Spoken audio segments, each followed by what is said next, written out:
हम माननीय अनुरोध करते हैं कि वो रिमोट का बटन दबाकर इन 3 नवनिर्मित कार्यालय परिसरों का उद्घाटन करें।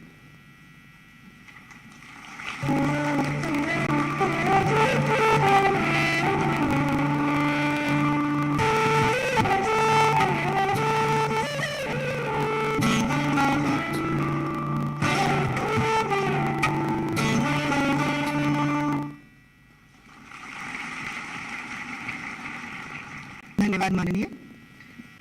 यह हम सब के लिए हर्ष एवं गौरव का विषय है कि भारत सरकार ने सीबीआई के हीरक जयंती अवसर के स्मरणोत्सव में स्मारक डाक टिकट व स्मारक सिक्का जारी करने की सहर्ष स्वीकृति प्रदान की है। हम माननीय प्रधानमंत्री जी से अनुरोध करते हैं कि वे अपने समक्ष रखे रिमोट का बटन दबाकर स्मारक डाक टिकट व स्मारक सिक्का जारी कर हमें अनुग्रह करें।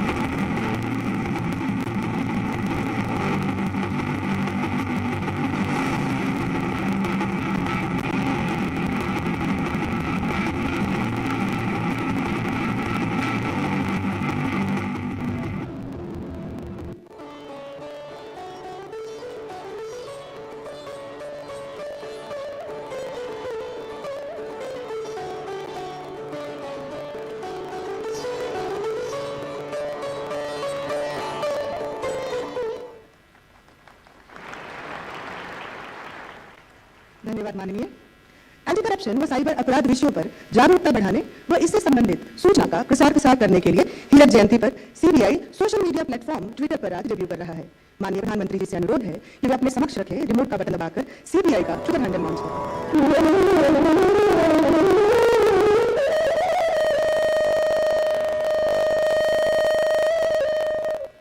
धन्यवाद माननीय। प्रशासनिक कार्यों को व्यवस्थित बनाने, अन्वेषण के मानकों एवं फ्रॉड की रोकथाम में बेहतर मार्गदर्शन व इंटरपोल और इंटरनेशनल पुलिस कॉपरेशन को सुगम बनाने के उद्देश्य से हीरक जयंती के अवसर पर सीबीआई ने एडमिनिस्ट्रेशन मैनुअल 2023 व विभिन्न सामयिक विषयों पर 3 पुस्तकें बनाई हैं। हम माननीय प्रधानमंत्री जी से आग्रह करते हैं कि वो उनके समक्ष रखे रिमोट का बटन दबाकर इन मैनुअल व पुस्तकों का विमोचन करें।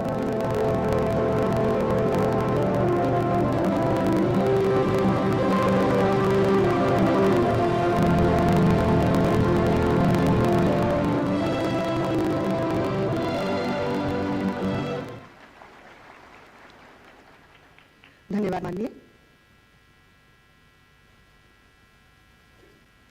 यहाँ उपस्थित सभी की जानकारी के लिए 3 भागों में तैयार यह सीबीआई एडमिनिस्ट्रेशन मैनुअल 2023 वर्ष 2003 में इसके पूर्व संस्करण को व्यापक संशोधित कर बनाया गया है।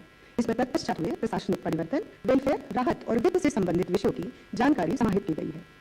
N almanac on bank fraud के स्टडीज एंड लर्निंग्स किताब सीबीआई द्वारा अन्वेषण किए गए प्रकरण के गहन विश्लेषण के आधार पर बैंक फ्रॉड के कारणों, रोकथाम एवं निवारण पर जांच एजेंसियों एवं अन्य स्टेक होल्डर्स के लिए महत्वपूर्ण प्रकाश डालती है। In pursuit of justice Supreme Court judgments in CBI cases किताब सीबीआई द्वारा अन्वेषण किए गए एवं अभियोजन में सर्वोच्च न्यायालय द्वारा दिए गए 101 मामलों में ऐतिहासिक निर्णयों का एक संकलन है जो देश की तमाम इन्वेस्टिगेटिंग एजेंसीज के लिए पथ प्रदर्शक है।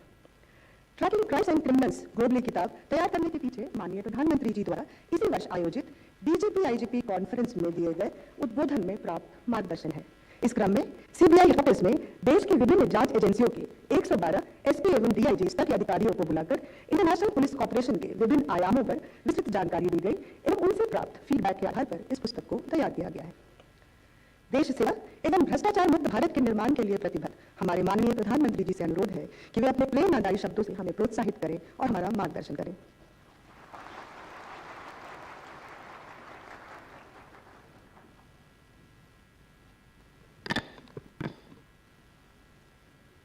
केंद्रीय मंत्रिमंडल के मेरे सहयोगी डॉक्टर जितेंद्र सिंह जी, राष्ट्रीय सुरक्षा सलाहकार श्री अजीत डोभाल जी, कैबिनेट सेक्रेटरी, डायरेक्टर सीबीआई, अन्य अधिकारीगण, देवी और सज्जनों, आप सभी को सीबीआई के 60 वर्ष पूरे होने हीरक जयंती के इस अवसर पर बहुत बहुत बधाई। देश की प्रीमियर इन्वेस्टिगेशन एजेंसी के रूप में 60 वर्ष का सफर आपने पूरा किया है। ये 6 दशक निश्चित रूप से अनेक उपलब्धियों के रहे हैं। आज यहां सीबीआई के मामलों से जुड़े सुप्रीम कोर्ट के फैसलों का संग्रह भी जारी किया गया है। ये सीबीआई के बीते वर्षों के सफर को दिखाता है। कुछ शहरों में सीबीआई का नया दफ्तर हो, पीटर हैंडल हो, अन्य व्यवस्थाएं जिनका आज शुभारंभ हुआ है, वो निश्चित रूप से सीबीआई को और सशक्त करने में अहम भूमिका निभाएंगे। सीबीआई ने अपने काम से, अपने कौशल से सामान्य जन को एक विश्वास दिया है। आज भी जब किसी को लगता है कि कोई केस असाध्य है, तो आवाज उठती है कि मामला सीबीआई को दे देना चाहिए। लोग आंदोलन करते हैं कि केस उनसे लेकर के सीबीआई को दे दो। यहां तक कि पंचायत स्तर पर भी कोई मामला आता है तो लोग कहते हैं, अरे भाई इसके तो सीबीआई के हवाले करना चाहिए। न्याय के, इंसाफ के एक ब्रांड के रूप में सीबीआई हर जुबान पर है। सामान्य जन का ऐसा भरोसा जीतना कोई साधारण उपलब्धि नहीं है, और इसके लिए पिछले 7 वर्षों में जिन ने योगदान दिया है, इस संगठन में रहे सभी अधिकारी, सभी कर्मचारी बहुत बहुत बधाई के पात्र हैं। अब यहां कई साथियों को उत्कृष्ट सेवा के लिए पुलिस मेडल से भी सम्मानित किया गया है। जिनका सम्मान करने का मुझे अवसर मिला है, जिनको सम्मान प्राप्त हुआ है, उनको, उनके परिवारजनों को मेरी तरफ से बहुत बहुत बधाई। साथियों, इस महत्वपूर्ण पड़ाव पर अतीत की उपलब्धियों के साथ ही आने वाले समय की, भविष्य की चुनौतियों पर मंथन भी उतना ही आवश्यक है। आपने जो चिंतन शिविर किया है, इसका उद्देश्य भी अपने आप को अपग्रेड करना, अपने आप को अपडेट करना, और इसमें पुराने अनुभवों से सीख लेते हुए भविष्य के रास्ते निकालने हैं, निर्धारित करने हैं। ये ऐसे समय में हो रहा है जब देश ने अमृत काल की यात्रा का आरंभ किया है। कोटि कोटि भारतीयों ने आने वाले 25 सालों में भारत को विकसित बनाने का संकल्प लिया है, और विकसित भारत का निर्माण प्रोफेशनल और एफिशिएंट इंस्टीट्यूशन के बिना संभव नहीं है। और इसलिए सीबीआई पर बहुत बड़ी जिम्मेदारी है। साथियों, पिछले 6 दशकों में सीबीआई ने मल्टी डायमेंशनल और मल्टी डिसिप्लिनरी जांच एजेंसी के तौर पर अपनी पहचान बनाई है। आज सीबीआई का दायरा काफी बड़ा हो चुका है। बैंक फ्रॉड से लेकर वाइल्ड लाइफ से जुड़े अपराधों, यानी यहां से यहां तक, महानगर से लेकर के जंगल तक, अब सीबीआई को दौड़ना पड़ रहा है। ऑर्गेनाइज क्राइम से लेकर साइबर क्राइम तक के मामले सीबीआई देख रही है। लेकिन मुख्य रूप से सीबीआई की जिम्मेदारी भ्रष्टाचार से देश को मुक्त करने की है। भ्रष्टाचार कोई सामान्य अपराध नहीं होता। भ्रष्टाचार गरीब से उसका हक छीनता है। भ्रष्टाचार अनेक अपराधों का सिलसिला शुरू करता है, अपराधों को जन्म देता है। भ्रष्टाचार लोकतंत्र और न्याय के रास्ते में सबसे बड़ा रोड़ा होता है। विशेष रूप से जब सरकारी तंत्र में भ्रष्टाचार हावी रहता है, तो वो लोकतंत्र को फलने फूलने नहीं देता। जहां भ्रष्टाचार होता है, वहां सबसे पहले युवाओं के सपने बलि चढ़ जाते हैं, युवाओं को उचित अवसर नहीं मिलते हैं। वहां सिर्फ एक विशेष इकोसिस्टम ही फलता फूलता है। भ्रष्टाचार प्रतिभा का सबसे बड़ा दुश्मन होता है, और यहीं से भाई भतीजावाद, परिवारवाद पनपता रहता है और अपना शिकंजा मजबूत करता रहता है। जब भाई भतीजावाद और परिवारवाद बढ़ता है, तो समाज का, राष्ट्र का सामर्थ्य कम होता जाता है, और जब राष्ट्र का सामर्थ्य कम होता है, तो विकास अवश्य प्रभावित हो जाता है। दुर्भाग्य से गुलामी के कालखंड से करप्शन की एक लेगेसी हमें मिली है। लेकिन दुख इस बात का है कि आजादी के बाद के अनेकों दशकों तक इस लेगेसी को हटाने के बजाय किसी न किसी रूप में कुछ लोग उसको सशक्त करते गए। साथियों, आप याद कीजिए, 10 वर्ष पहले जब आप गोल्डन जुबली मना रहे थे, तब देश में क्या स्थिति थी? तब की सरकार के हर फैसले, हर प्रोजेक्ट सवालों के घेरे में थे। करप्शन के हर केस में पहले के केस से बड़ा होने की होड़ लगी हुई थी। तूने इतना क्या, तो मैं इतना करके दिखाऊंगा। आज देश में इकोनॉमी की साइज के लिए लाख करोड़ यानी ट्रिलियन डॉलर की चर्चा होती है, लेकिन तब घोटालों की साइज के लिए लाख करोड़ की कम मशहूर हुई थी। इतने बड़े बड़े घोटाले हुए, लेकिन आरोपी निश्चिंत थे। उन्हें पता था कि तब का सिस्टम उनके साथ खड़ा है। और इसका असर क्या हुआ? देश का व्यवस्था पर भरोसा टूट रहा था। पूरे देश में करप्शन के खिलाफ आक्रोश लगातार बढ़ रहा था। इससे पूरा तंत्र छिन्न भिन्न होने लगा। लोग फैसला लेने से बचने लगे। पॉलिसी पैरालिसिस का माहौल बन गया। इसने देश का विकास ठप कर दिया। देश में आने से निवेशक डरने लगे। करप्शन के उस कालखंड ने भारत का बहुत ज्यादा नुकसान किया। साथियों, साल 2014 के बाद हमारा पहला दायित्व व्यवस्था में भरोसे को फिर कायम करने का रहा। और इसलिए हमने काले धन को लेकर, बेनामी संपत्ति को लेकर मिशन मोड पर एक्शन शुरू किया। हमने भ्रष्टाचारियों के साथ साथ भ्रष्टाचार को बढ़ावा देने वाले कारणों पर प्रहार करना शुरू किया।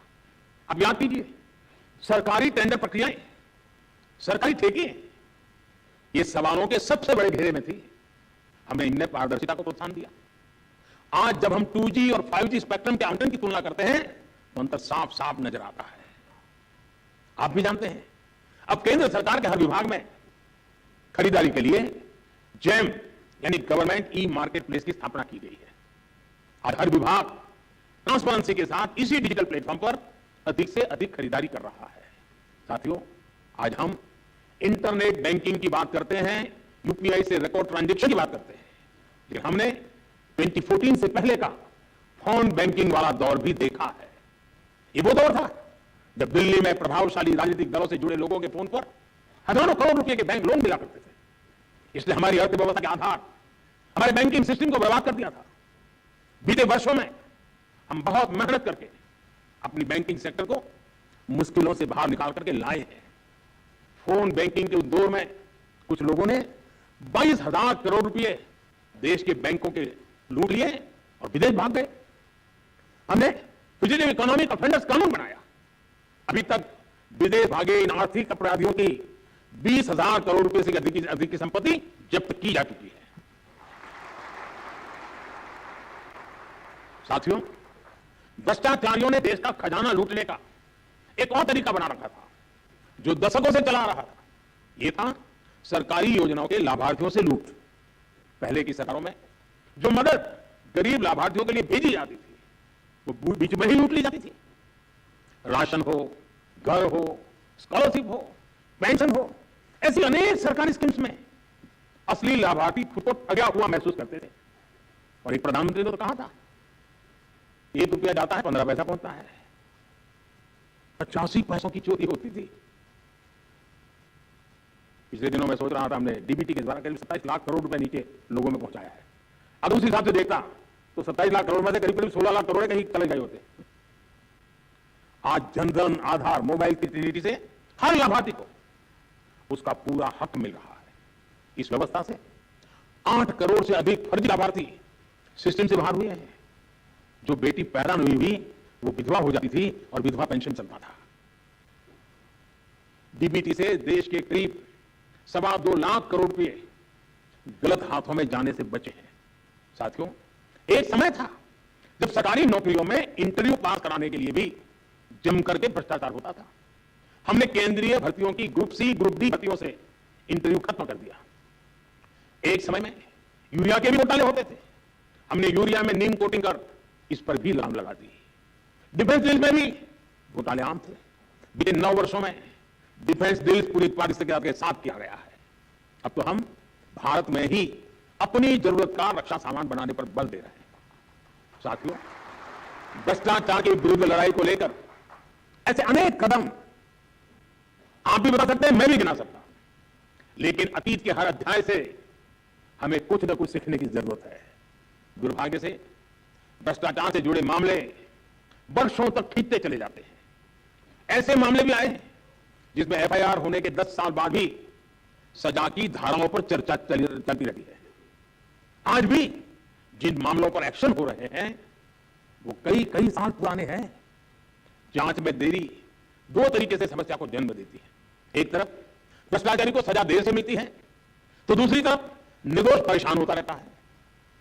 हमें सुनिश्चित करना होगा कि कैसे हम इस प्रोसेस को तेज बनाएं और भ्रष्टाचार में दोषी को सजा मिलने का रास्ता साफ हो पाए। हमें बेस्ट इंटरनेशनल प्रैक्टिसेस को स्टडी करना होगा, जांच अधिकारियों की कैपेसिटी बिल्डिंग पर फोकस करना होगा।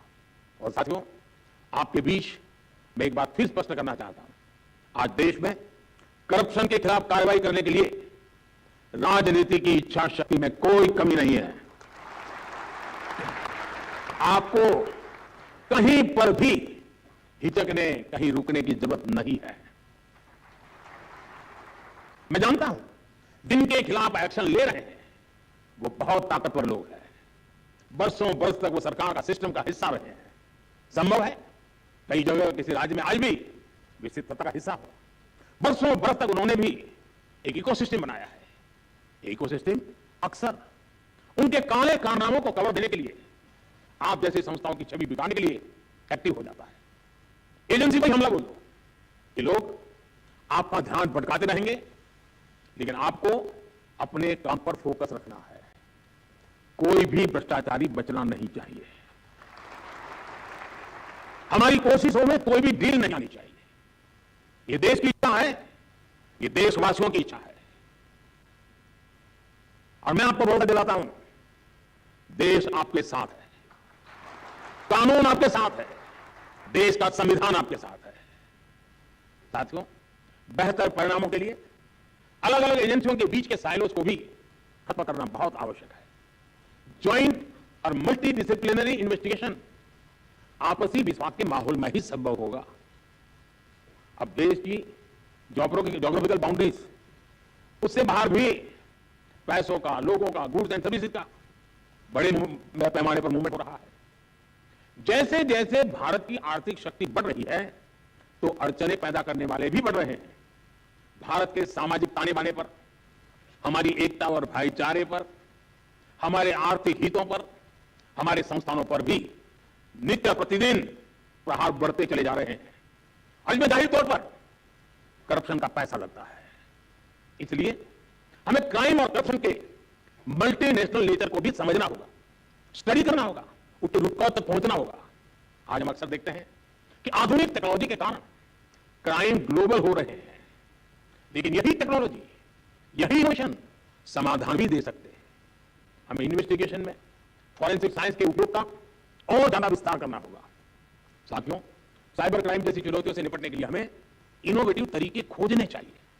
हम टेक एनेबल्ड एंटरप्रेन्योर्स और यंगस्टर्स को अपने साथ जोड़ सकते हैं। आपके संगठन में ही कई टेक्नोसेवी युवा होंगे जिनका बेहतर उपयोग किया जा सकता है। साथियों, मुझे बताया गया है कि सीबीआई ने 75 ऐसी प्रथाओं को कंपाइल किया है जिन्हें समाप्त किया जा सकता है। हमें एक समयबद्ध तरीके से इस पर काम करना चाहिए। बीते वर्षों में सीबीआई ने खुद को इवॉल्व किया है। ये प्रक्रिया बिना रुके, बिना थके ऐसे ही चलती रहनी चाहिए। मुझे पूरा विश्वास है चिंतन शिविर एक नए आत्मविश्वास को जन्म देगी। ये चिंतन शिविर नए आयामों तक पहुंचने के रास्ते बनाएगी। ये चिंतन शिविर गंभीर से गंभीर, कठिन से कठिन समस्याओं को सुलझाने के तौर तरीके में आधुनिकता ले आएगी और हम ज्यादा प्रभावी होंगे, ज्यादा परिणामकारी होंगे।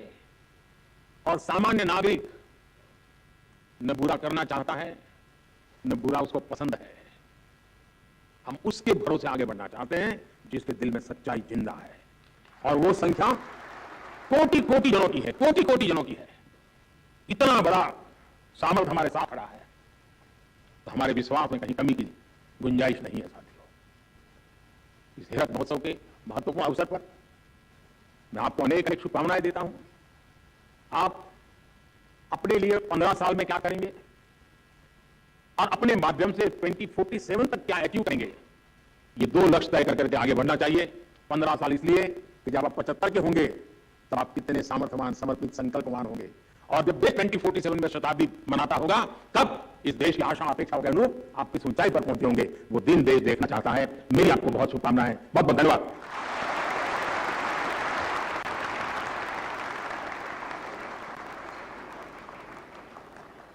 धन्यवाद माननीय